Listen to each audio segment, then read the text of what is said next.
Jérôme Bruet, bonjour. Bonjour. Vous êtes le fondateur et CEO d'Idoceo. En quoi votre application mobile est-elle disruptive? Alors, elle est disruptive sur deux niveaux. Déjà par la simplicité d'usage et la fluidité d'usage. C'est-à-dire, c'est un outil qui permet de capter de la vidéo, de l'enrichir, de faire ce qu'on fait normalement en post-production et de la publier immédiatement à destination des apprenants. Le second niveau, qui est sans doute plus stratégique, c'est que l'outil est tellement simple et tellement rapide à utiliser, ce flux est tellement rapide qu'il devient un outil non plus des services formation uniquement, mais un outil de tout expert qui a un savoir et qui veut le transmettre dans l'entreprise. Comment évolue le mobile learning chez vos clients? Alors le mobile learning, il a deux facettes. Il a la nouvelle facette qu'on vient d'amener avec SkillCatch, qui est une facette cette fois-ci de création, c'est-à-dire on va pouvoir créer des ressources digitales en mobilité. Et puis une deuxième facette qui est la facette d'utilisation apprenant, c'est-à-dire le déploiement, comment des apprenants vont pouvoir se former également en mobilité. Donc d'un côté SkillCatch pour produire, de l'autre côté une deuxième application mobile qui est l'application mobile du LMS qui va permettre à des apprenants de se former évidemment en ligne, mais plus que ça, de se former en mode hors connecté. On sait très bien que la formation en mobilité, la contrainte, c'est la bande passante.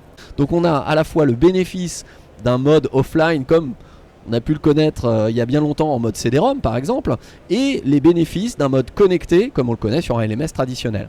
Quelles sont les tendances que vous voyez émerger pour les plateformes LMS? Le premier niveau, c'est l'intégration de plus en plus forte ce qu'on appelle le social learning, c'est-à-dire les interactions communautaires.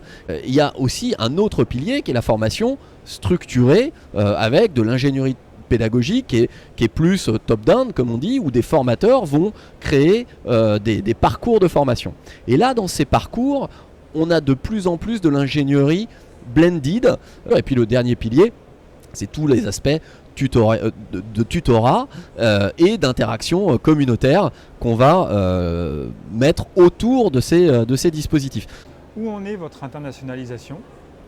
Alors aujourd'hui, Idoceo est présent dans 15 pays, des pays dans lesquels on a des équipes qui vont travailler avec nos clients. On est à côté de ça déployé dans une centaine de pays, centaines de langues, mais on a créé des bureaux dans 15 localités et l'enjeu c'est de continuer ce développement parce que il y a la technologie, mais la technologie, elle doit être emmenée aussi avec des équipes, des stratégies projets, puisque on crée des projets de digital learning pour nos clients. On travaille avec eux. La technologie est un levier nécessaire. Plus elle est performante, plus on va vite, mais elle n'est pas suffisante. Jérôme Bruet, merci beaucoup et bonne continuation. Merci.